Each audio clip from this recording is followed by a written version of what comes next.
On the banks of the Navasota, the past and present collide right here. Two ecosystems meet here too, and you can explore it all on foot, bike, or kayak. Fort Parker State Park offers some of the best sunsets in Central Texas. This park is a hidden gem that gets overlooked by most travelers. Join us on this breathtaking journey to Fort Parker State Park and discover the natural beauty and rich history of this stunning park. From scenic hiking trails to peaceful sunsets. Use this video to help plan your next outdoor adventure. And now, let's jump in and see what Fort Parker State Park is all about.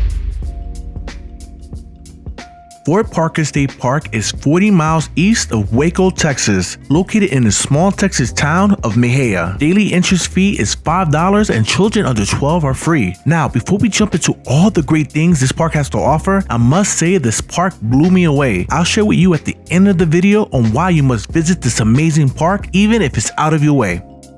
Fort Parker State Park spans over 750 acres, features lush forests, serene lakes, and 7 miles of hiking trails. And I know it doesn't sound like much, but each trail offers its own unique experience and makes for a perfect weekend getaway. Most of the hikes range from easy to moderate difficulty.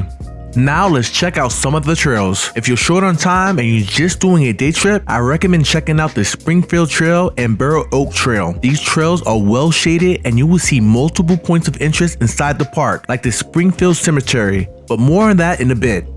You can get a good view of Lake Springfield and also admire Fort Parker Dam, which was built by the Civilian Conservation Corps, which most of the work was done by hand. It was also one of the first segregated camps of young African American men. The park was opened in 1941, and the men who helped build this park wasn't even allowed to visit until the 1960s. Now, as you continue down the trail, you will come across the park headquarters, which was once the infirmary for the CCC camp.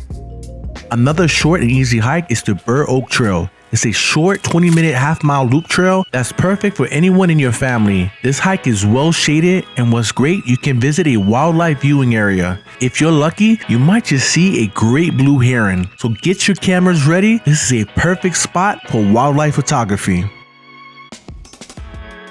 Another great trail to check out is the Navasota River Trail. This is a 2-mile one-way hike, and if you have the time, it will take you about 90 minutes to complete. 2 miles there and 2 miles back, and it's rated an easy difficulty. The Springfield Trail does connect to this trail, but I drove to the trailhead, which was a little confusing since some roads lead out the park boundaries. Just wanted to mention that in case you wanted to visit that side of the park. This trail also has no points of interest along the way. It's just a nice, smooth, wooded hike. The River Loop Trail connects to the Navasota River Trail, but I decided to skip that one out, but still wanted to highlight the Limestone Bluffs accessible launch area. Unfortunately, during my visit, the water levels were low, so I wasn't able to enjoy the kayaking on this end of the park, but we did do some kayaking.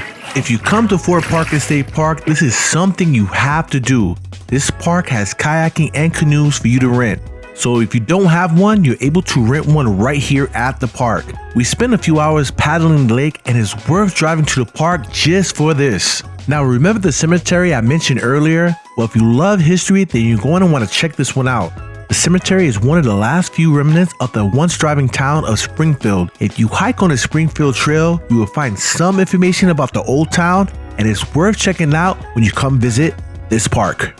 Why should you visit this amazing park? Well, it's really quiet, and I traveled all across the state of Texas, and this is one of the few parks that I've been to that felt secluded. I really felt like I had the whole park to myself. I couldn't believe that this park doesn't have more traffic. I wanted to share my experience with you, and I hope you come give it a visit.